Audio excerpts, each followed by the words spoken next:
नमस्कार। डगरपुर एग्जाम में आपका फिर से स्वागत है। मैं अनुज चौधरी इस बार आपका फिर से स्वागत करते हैं एक नए वीडियो के साथ। ठीक है, तो आज हम साइंस विज्ञान के बारे में बात करेंगे। और विज्ञान जब शुरू होता है तो फिजिक्स से शुरू होता है, क्योंकि केमिस्ट्री हो या बायो हो या कुछ भी हो, यूनिट्स बहुत इंपॉर्टेंट चीज होती है। इकाई पूछ लिया जाता है कि भाई दाब की इकाई क्या है या यूनिट ऑफ प्रेशर क्या है। ठीक है, तो आज हमारा टॉपिक है यूनिट एंड मेजरमेंट, इकाई और मापन। चलिए, मैं मान लेता हूं, मैं कहता हूं 50, तो 50 है क्या? लेकिन अगर मैं कहता हूं 50 क्या है, सिर्फ एक नंबर है। लेकिन मैं कहता हूं 50 मीटर, तो मैं किस चीज के बारे में बात कर रहा हूं? दूरी के। अगर मैं कहता हूं 50 किलोग्राम, तो मैं किस चीज के बारे में बात कर रहा हूं? मैं बात कर रहा हूं द्रव्यमान के, मास के। ओके, तो जब भी यूनिट लग जाती है तो पता पड़ता है कि हाँ, ये स्पेसिफिक किस चीज के बारे में बात हो रही है और उसकी मात्रा कितनी है, क्वांटिटी। ओके, तो ना यूनिट एंड मेजरमेंट बात करेंगे कि यूनिट एंड मेजरमेंट 7 मूल इकाइयां हैं। कितनी मूल इकाइयां हैं? 7 मूल इकाइयां, 7 बेसिक फंडामेंटल यूनिट्स होती हैं, जिन्हें एसआई यूनिट्स कहते हैं। ओके, तो 7 बेसिक यूनिट्स होती है, फंडामेंटल यूनिट्स कहते हैं, जिन्हें एसआई यूनिट भी कहते हैं। स्टैंडर्ड इंटरनेशनल जो सिस्टम इंटरनेशनल है। तो 7 मूल इकाइयां होती हैं, बाकी इकाइयां इन्हीं से बनती हैं। बाकी सारी यूनिट जितनी भी होती है वो ड्राइव्ड होती हैं। ठीक है, जो निकाली जाती है इन 7 मेन इकाइयों से। ठीक है, तो 7 मूल इकाई होती हैं, 7 मूल इकाई यूनिट्स, जिन्हें कहते हैं हम फंडामेंटल यूनिट्स। फंडामेंटल यूनिट्स कितनी होती हैं? 7, जिन्हें ऐसा यूनिट्स भी बोला जाता है। सबको पता होगा ऐसा यूनिट्स। ठीक है ना, 7 मूल इकाई, एक एक करके इन इकाइयों को हम पढ़ेंगे और फिर इन्हें एलोबरेट कर देंगे। पहले 7 को लिख लेते हैं, फिर इनको एलोबरेट करेंगे, इनको डिटेल में पढ़ेंगे। ओके, तो पहली है लेंथ, मतलब दूरी। और आप सबको पता है कि इसकी इकाई क्या है? मीटर।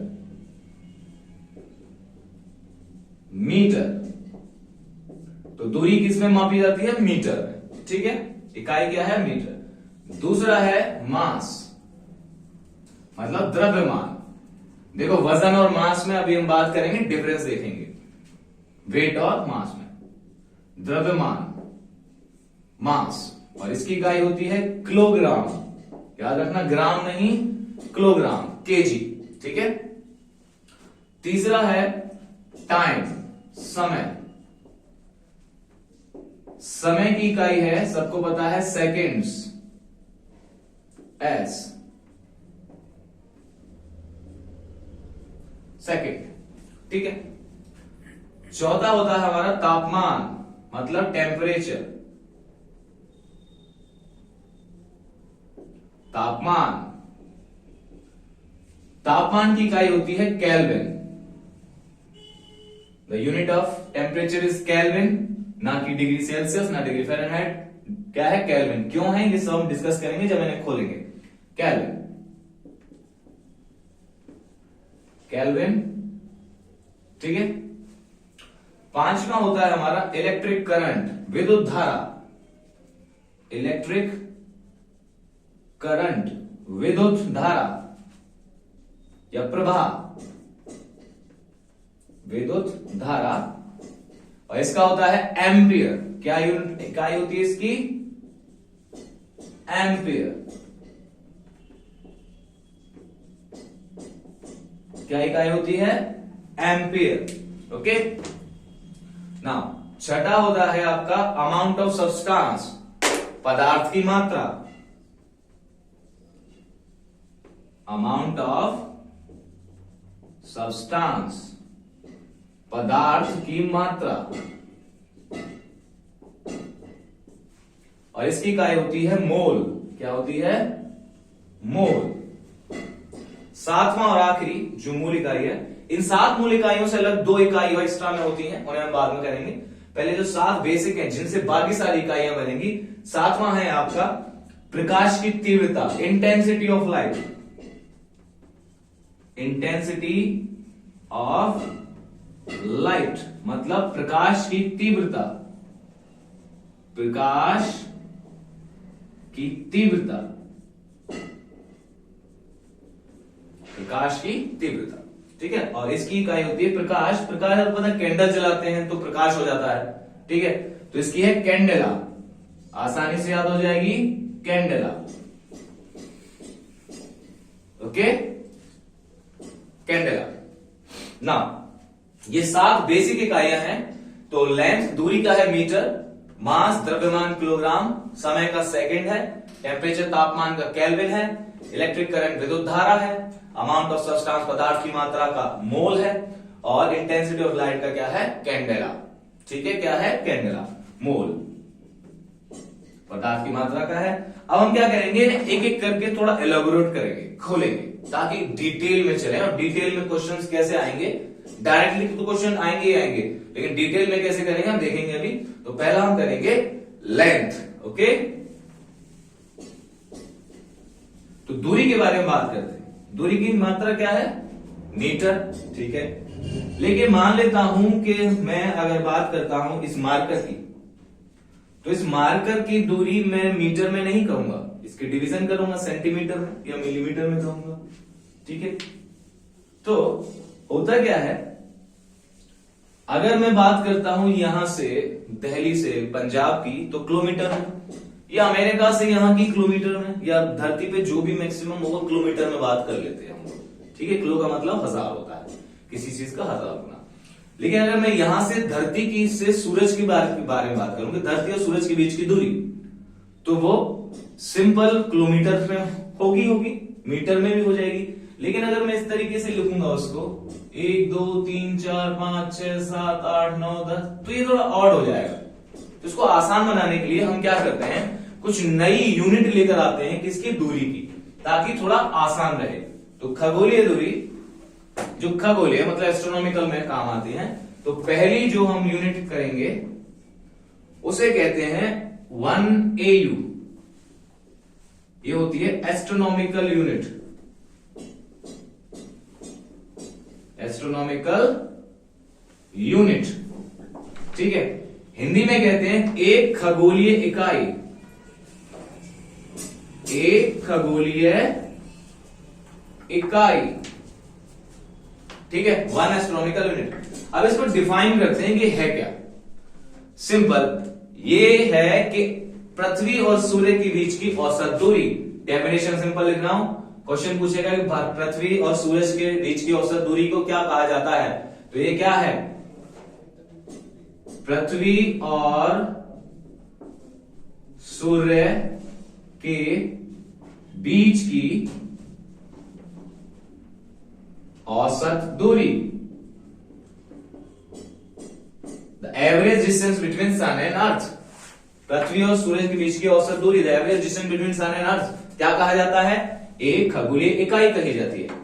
लेकिन इसकी वैल्यू पूछ ली जाती है डायरेक्टली कि एक खगोलीय इकाई की कितनी मात्रा होती है, हमें बताइए कितना होता है एक खगोलीय इकाई। तो देखो कैसे निकालेंगे, मैं सिर्फ निकालना सिखा रहा हूं आपको, लेकिन आपको याद रखना पड़ेगा कि एक खगोलीय इकाई क्या है, दूरी की मात्रा है, ठीक है। और किस क्या है, ये पृथ्वी और सूर्य बीच की औसत दूरी कहलाती है, ठीक है। देख लिए कैसे, आप सबने पढ़ा होगा speed equals to distance upon time, सबने पढ़ा होगा, ठीक है। गति बराबर दूरी बटे समय। लेकिन अगर मुझे दूरी निकालनी है तो दूरी क्या हो जाएगी, स्पीड इंटू टाइम, गति गुणा समय, ठीक है। अब मुझे क्या निकालनी है, दूरी, और दूरी क्या है 1 AU, मतलब मुझे 1 AU निकालना है, ठीक है। तो 1 AU कैसे निकलेगा, मेरे को क्या चीज चाहिए, दो डिस्टेंस निकालने के लिए स्पीड और टाइम चाहिए। अब सबसे पहली बात देखी जाएगी स्पीड, किस चीज की स्पीड, सूर्य से पृथ्वी तक, सन से अर्थ तक कौन सी चीज आ रही है, लाइट, प्रकाश, तो मुझे उसकी गति पता होनी चाहिए, ठीक है। तो सिंपल क्वेश्चन, प्रकाश की गति कितनी होती है, यहां पे हमें गति पता है, तो प्रकाश की गति या स्पीड ऑफ लाइट कितनी होती है, नोट कर लेना, 3 × 10⁸ मीटर पर सेकेंड होती है। कितनी होती है, 3 × 10⁸ मीटर पर सेकेंड, 3 × 10⁸ मीटर प्रति सेकेंड होती है। अब बात आती है किसकी, टाइम की। अब क्वेश्चन आता है कि भाई सूर्य से पृथ्वी तक आने में प्रकाश को कितना समय लगता है? What is the time taken by light from reaching from sun to earth? तो ये जो समय होता है ये होता है 8 मिनट 16 सेकंड। लेकिन हम इसे कितना लेंगे? 8 मिनट और 20 सेकंड। क्यों लेंगे? ताकि आसानी से मल्टीप्लाई हो जाए। ठीक है, अब 8 मिनट 20 सेकंड लिया हमने। कितना समय लेता है लाइट को कहां से आने में? सूर्य से पृथ्वी तक आने में, from reaching earth from sun. ठीक है ना, 8 मिनट को हम किस में करेंगे? सेकंड्स में। 480 प्लस 20 कितना हुआ? 500 सेकंड। तो लगभग 500 सेकंड लगते हैं किसको? लाइट को कहां तक आने में? सूर्य से पृथ्वी तक आने में। ठीक है, तो हमारे पास टाइम भी आ गया, तो हम एयू निकाल सकते हैं यहां पे सिंपल। कितना आ गया? 500। यहां पे थोड़ा नोट करेंगे, अगर मैं ये 2 जीरो हटा दूं तो मुझे यहां 2 बढ़ाने होंगे क्योंकि मल्टीप्लाई में है। इतना मैथ सबको आता होगा।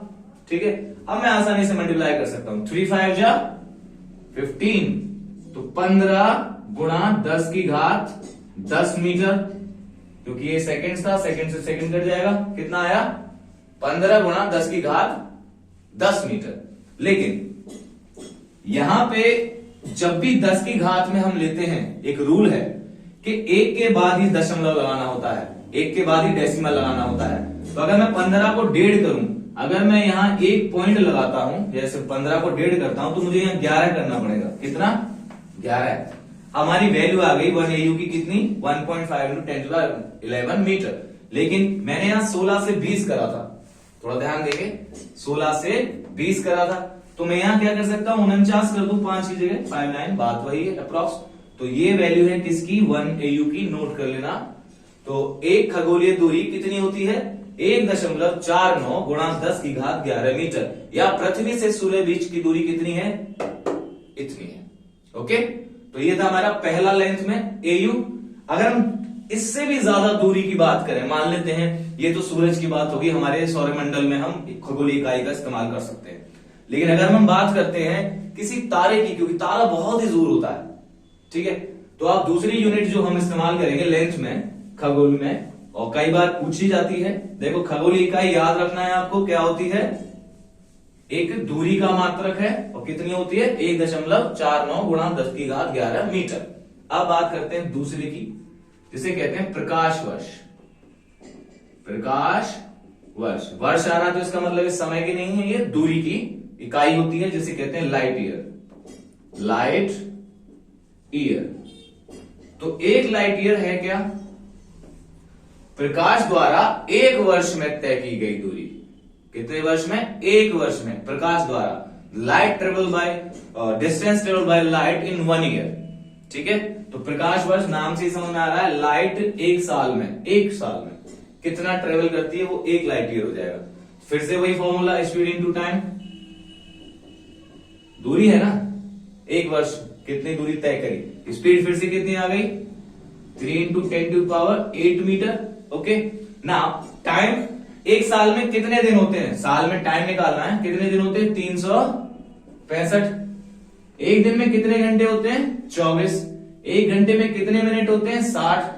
1 मिनट में कितने सेकंड होते हैं? 60 सेकंड्स में लेना है टाइम। तो इसको मल्टीप्लाई करने के बाद डायरेक्ट लिख लेते हैं कि 1 लाइट ईयर कितना होगा हमारा। ये याद रखना है आपको, एक प्रकाश वर्ष कितना होता है? 9.47 × 10⁻15 मीटर। कितना निकल कर आएगा? 9.47 × 10⁻15 मीटर। तो ये था हमारा प्रकाश वर्ष। ठीक है, अब तीसरी यूनिट जो लेंथ में हम इस्तेमाल करेंगे। ठीक है, प्रकाश वर्ष हो गया, नोट कर लिया ना।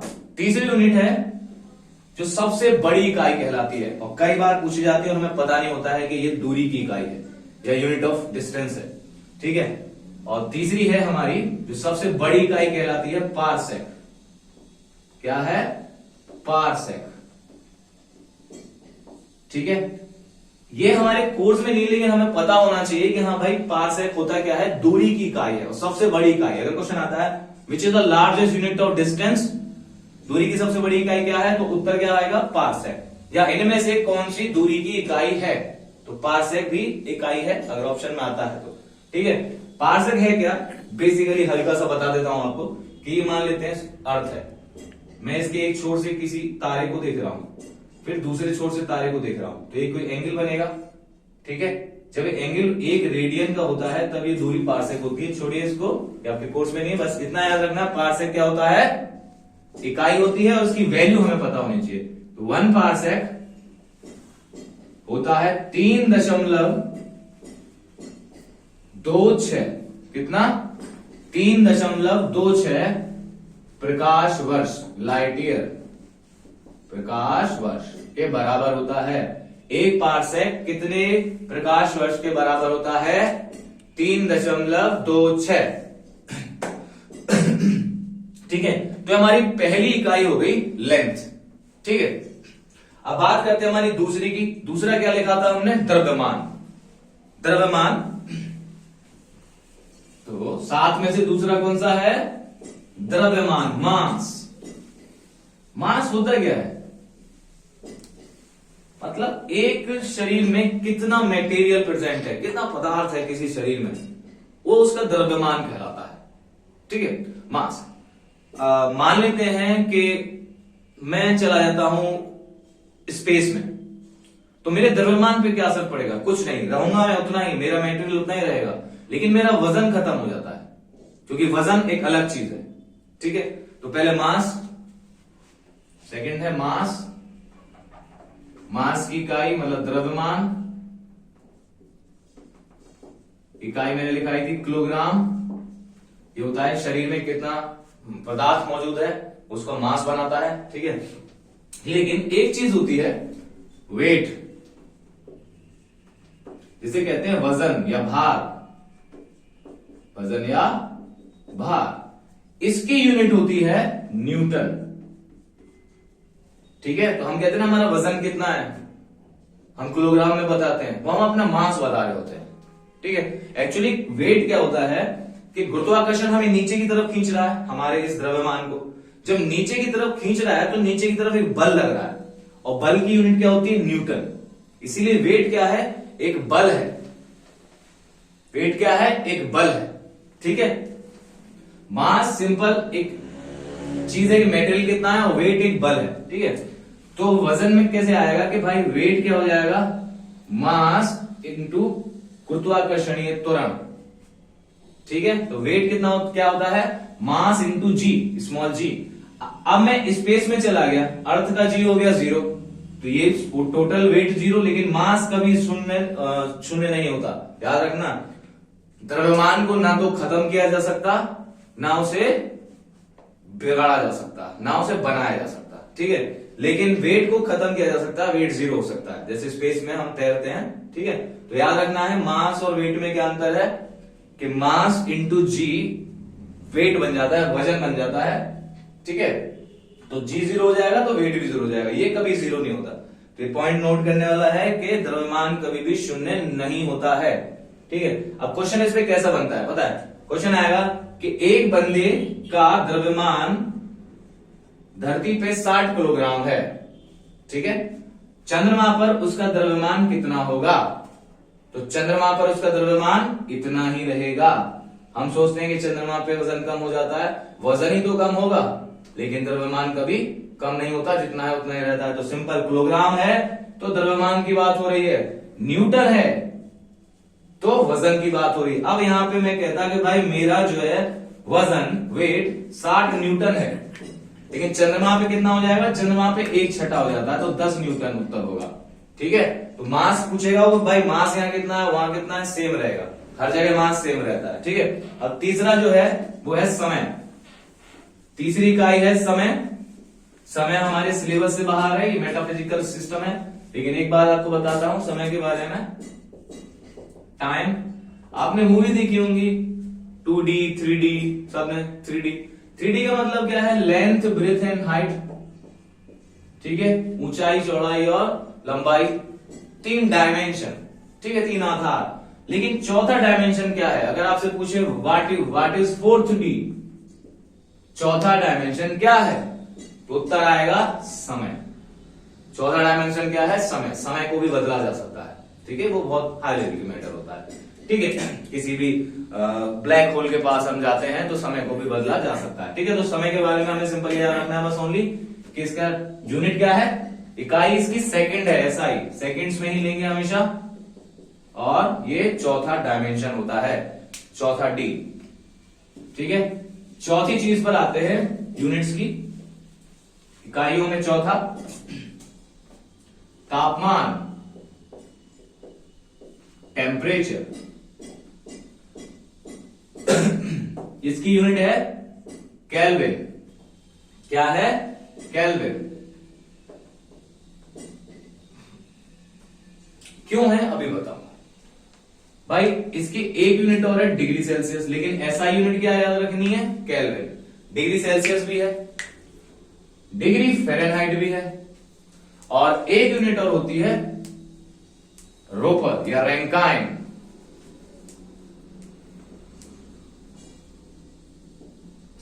याद रखना, वो पूछेगा इनमें से कौन सी इकाई तापमान की है, और उसमें इन सब को दे रखा हो, कोई अलग हो, रैंकाइन भी होती है। ठीक है, रैंकाइन एक इकाई होती है तापमान की। तो 4 इकाइयां तापमान की हैं, लेकिन एसआई कौन सी है, केल्विन। ओके ना, अब इनमें थोड़ा कि इनमें क्यों ऐसा हमने लिया है। ठीक है, तो पहले इन दोनों को देखते हैं, इन दोनों में रिलेशन। तो सबसे पहली बात नोट करने की है कि 0 डिग्री सेल्सियस बराबर 32 डिग्री फ़ारेनहाइट होता है। कितना होता है, 32 डिग्री फ़ारेनहाइट। सिंपल क्वेश्चन पूछ लेगा कि 0 डिग्री सेल्सियस कितने फ़ारेनहाइट होते हैं, 32। पहला पॉइंट नोट करना है। दूसरा, इन दोनों में कन्वर्जेशन कैसे हो सकता है, मतलब कैसे बदला जा सकता है। तो एक फॉर्मूला होता है कि DVF बराबर 9/5C प्लस 32, ये फॉर्मूला है। ठीक है, क्वेश्चन में आपसे सिंपल करता हूं ये कि भाई एक साधारण इंसान का, नॉर्मल इंसान का तापमान कितना होता है, बॉडी टेम्परेचर। ऑप्शन आता है, क्वेश्चन आया कि भाई what is the normal body temperature of human being, इंसानी शरीर का सामान्य तापमान कितना होता है। Option A 37 degree Celsius, option B 35 degree Celsius, option C 36 degree Celsius, option D 39 degree Celsius. तो आंसर होगा 37 डिग्री सेल्सियस। तो कितना होता है तापमान, 37। लेकिन ऑप्शन में डिग्री सेल्सियस दे ही ना, ऑप्शन में आपको दे दे 98.2 degree Fahrenheit, 98.6 degree Fahrenheit, 98.5 degree Fahrenheit, 98.3 degree Fahrenheit. तो उत्तर होगा 98.6 डिग्री फ़ारेनहाइट। ऑप्शन में देखो सेल्सियस था ही, ठीक है, फ़ारेनहाइट था, तो फ़ारेनहाइट में 98.6 डिग्री फ़ारेनहाइट है। अगर मैं यहाँ पे 37 रखूंगा तो यहाँ कितना आएगा, इतना आएगा। ठीक है, फॉर्मूला है, आप चेक करिए, अभी घर पे बैठे हैं, चेक करिए। यहाँ पे 37 रखेंगे 37 डिग्री, तो कितना आना चाहिए, 98.6 डिग्री फ़ारेनहाइट। ठीक है, ये फॉर्मूला है, चेक करिएगा। ठीक है, अब बात करते हैं, इनका रिलेशन हो गया कि भाई हमने केल्विन ही क्यों लिया, हमने सेल्सियस क्यों नहीं लिया, और फ़ारेनहाइट की क्या जरूरत है। सेल्सियस थोड़ा बड़ा है, अगर 37 डिग्री से 40 डिग्री हो गया, 3 डिग्री भी बढ़ गया तो समझ लिए हम मर गए। ठीक है, हाँ, लेकिन फ़ारेनहाइट में हमें आसानी से पता रहता है कि कितना टेम्परेचर बॉडी का बढ़ रहा है, घट रहा है, तो मेनली ह्यूमंस के लिए फ़ारेनहाइट का इस्तेमाल किया गया। ठीक है, अब बात करते हैं भाई केल्विन क्यों लिया गया। ये समझाने के लिए मैं आपको बताता हूं कि 0 केल्विन बराबर -273 डिग्री सेल्सियस होता है। 0 केल्विन कितना होता है, -273 डिग्री सेल्सियस। क्यों लिया, क्योंकि ये अत्यांतिक तापमान होता है। 0 केल्विन क्या होता है, अत्यांतिक तापमान। मतलब अगर मैं -273 डिग्री तक किसी चीज को ठंडा कर दूं, -273, तो उसके शरीर में बिल्कुल भी ऊर्जा नहीं रहेगी, मतलब सारी ऊर्जा निकाल ली गई है। तो ऐसा टेम्परेचर जब शरीर के अंदर बिल्कुल भी ऊर्जा ना बचे, उसे अत्यांतिक कहते हैं, एब्सोल्यूट टेम्परेचर कहते हैं। एब्सोल्यूट टेम्परेचर क्या है, 0 केल्विन। इसीलिए हमने यहां से शुरू करा कि तापमान शुरू ही कहां से होगा, 0 डिग्री सेल्सियस से नहीं, 0 केल्विन से शुरू होता है, -273 डिग्री सेल्सियस से, जिसे कहते हैं एब्सोल्यूट टेम्परेचर, अत्यांतिक तापमान। ओके, अब इसमें क्या है फॉर्मूले में कि जितना मैं इसमें जोड़ूंगा उतना ही मैं इधर जोड़ूंगा। ठीक है, तो मान लेते हैं मुझे 0 डिग्री करना है इसको, तो मैं यहां कितना जोड़ूंगा, 0 करने के लिए मैं इसे 273 जोड़ना पड़ेगा और यहां भी 273। तो सिंपल ये 0 हो गया, ये 273, तो 0 डिग्री सेल्सियस, 0 डिग्री सेल्सियस बराबर होता है 273 डिग्री सॉरी केल्विन। कितना होता है, 0 डिग्री बराबर 273 केल्विन। अब मैंने आपसे क्वेश्चन पूछा था ना, सामान्य बॉडी तापमान, अब उसमें ना सेल्सियस दे और ना ही फ़ारेनहाइट दे, क्या दे, ऑप्शन में आता है मानव शरीर का सामान्य तापमान, ऑप्शन आता है 303 केल्विन, ना फ़ारेनहाइट में ना डिग्री सेल्सियस में, 305 केल्विन, 310 केल्विन, 315 केल्विन। अभी मैंने डिग्री सेल्सियस में कितना बताया था, 37 डिग्री सेल्सियस, तो उत्तर क्या होगा 310। कारण भाई मैं जितना इसमें जोड़ूंगा उतना उसमें जोड़ूंगा, तो 0 में मैंने 37 जोड़ा, तो यहां भी कितना जोड़ेगा 37, इसमें 37 जोड़िए 310। ठीक है, तो सामान्य तापमान कितना होता है केल्विन में बॉडी का, क्यों लिया केल्विन, क्योंकि ये अत्यांतिक तापमान है, एब्सोल्यूट टेम्परेचर है -273 डिग्री सेल्सियस। जब बॉडी के अंदर किसी भी चीज के अंदर बिल्कुल भी ऊर्जा ना बचे। ठीक है, अब आती है बात रैंकाइन की, ये कोर्स में नहीं है लेकिन आपको पता होना चाहिए कि टेम्परेचर की एक यूनिट भी होती है जिसे रैंकाइन या रोपर कहते हैं। बस एक चीज नोट कर लेंगे, 0 डिग्री सेल्सियस बराबर 80 रोपर या रैंकाइन होता है। ठीक है, ठीक है, ये हो गई हमारे तापमान से रिलेटेड क्वेश्चंस। हमारी चौथी यूनिट हो गई तापमान। अब हम बात करते हैं इन 5 यूनिट की, जिसका नाम है इलेक्ट्रिक करंट। 7 करनी है हमें मूल इकाइयां, 5वीं हमारी इलेक्ट्रिक करंट, जिसे कहते हैं विद्युत धारा। विद्युत धारा जिसकी यूनिट मैंने आपको बताई एम्पियर, क्या बताई, एम्पियर। ओके, तो हमारी 5वीं इकाई है इलेक्ट्रिक करंट। इलेक्ट्रिक करंट जिसे कहते हैं विद्युत धारा, धारा इसकी यूनिट है एम्पियर।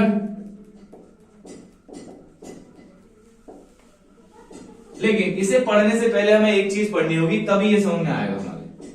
ठीक है, इसे समझने के लिए हमें क्या करना पड़ेगा, पहले आवेश को जानना पड़ेगा, चार्ज को, कि चार्ज क्या होता है। ओके, चार्ज, आवेश, इसकी डेफिनेशन बहुत मुश्किल मिलती है, आपको सबको पता है कि इलेक्ट्रॉन पे नेगेटिव चार्ज होता है, प्रोटॉन पे पॉजिटिव चार्ज होता है। ठीक है, सिंपल पूछ लिया जाता है एसआई वगैरह में या कांस्टेबल्स में कि भाई एक इलेक्ट्रॉन पे कितना आवेश होता है, एक इलेक्ट्रॉन पे कितना चार्ज होता है। ठीक है, तो वही चार्ज है ये। ठीक है, तो होता क्या है, आवेश क्या है, नंबर ऑफ इलेक्ट्रॉन्स, कितने इलेक्ट्रॉन हैं। इससे पहले हम देखेंगे कि इलेक्ट्रॉन पर चार्ज कितना होता है। चार्ज की जो इकाई होती है, याद रखना है, चार्ज की क्या इकाई होती है, कूलाम। चार्ज की इकाई क्या होती है, कूलाम। ठीक है, तो एक इलेक्ट्रॉन पे कितना आवेश होता है, सिंपल क्वेश्चन, 1.6 इंटू 10⁻⁻19। एक क्वेश्चन सीधा आया था यूपीएसआई में। ठीक है, कूलाम कितना चार्ज होता है, 1.6 इंटू 10⁻⁻19 कूलाम। ठीक है, अब क्वेश्चन थोड़ा सा टिपिकल कर देते हैं कि भाई एक कूलाम में कितने इलेक्ट्रॉन होते हैं, एक कूलाम में कितने इलेक्ट्रॉन होते हैं। यहां पे मैंने आपको बताया जो चार्ज है उसको डिनोट करते हैं Q से, उसको Q से दर्शाया जाता है, और Q बराबर Ne होता है, मतलब नंबर ऑफ इलेक्ट्रॉन। अब ये कह रहा है भाई एक कूलाम में कितने इलेक्ट्रॉन होंगे, तो हम क्या करेंगे, सीधा एक कूलाम मतलब एक कूलाम बराबर N इंटू इलेक्ट्रॉन पे कितना चार्ज, 1.6 इंटू 10⁻⁻19, घुमा के निकाल देंगे, सीधे N आ जाएगा कितना, 6 इंटू 10⁻18 इलेक्ट्रॉन्स। एक कूलाम चार्ज में कितने इलेक्ट्रॉन होते हैं, 6 × 10⁻18 इलेक्ट्रॉन्स मिलकर एक कूलाम चार्ज बनाते हैं। ठीक है, ये थोड़ा टिपिकल लग रहा होगा, लेकिन आप देखेंगे गौर से 1-2 बार तो समझ में आ जाएगा हुआ क्या। ठीक है, ठीक है, अब बात करते हैं हम किसकी, चार्ज समझ में आ गया, इलेक्ट्रिक करंट की, एम्पियर की। अब करंट क्या है, आपने चीजें सुनी होंगी, एक होता है सुचालक, कंडक्टर, एक होता है कुचालक, इंसुलेटर। सुचालक में से इलेक्ट्रिसिटी पास हो सकती है, लेकिन कुचालक में से इलेक्ट्रिसिटी पास नहीं होती। कंडक्टर में से पास हो जाती है, लेकिन इंसुलेटर में से पास नहीं होती। ओके, तो विद्युत धारा क्या है कि किसी सुचालक में से, किसी कंडक्टर में से कितना आवेश, कितना चार्ज कितने समय में पास हो रहा है, कितने रेट से, कितने समय में कितना चार्ज एक सुचालक से, कंडक्टर से फ्लो कर रहा है। Amount of charge passing through a conductor. ठीक है, तो इसको डिनोट करते हैं आई से।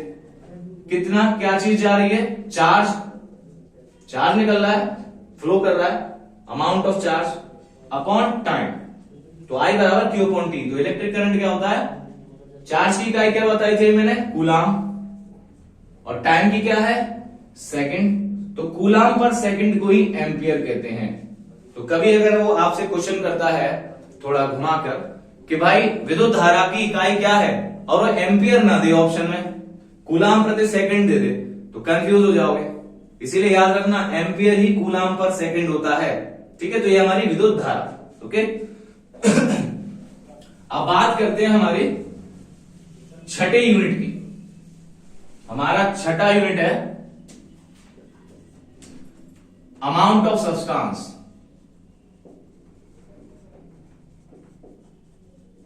और इसकी इकाई क्या बताई थी, मोल। और ये हम केमिस्ट्री में करेंगे। ये पूरा एक टॉपिक होता है स्ट्रक्चर ऑफ एन एटम के अंदर। ठीक है, तो मोल सिंपल हमें याद रखना, अमाउंट ऑफ सब्सटेंस की क्या होती है, मोल।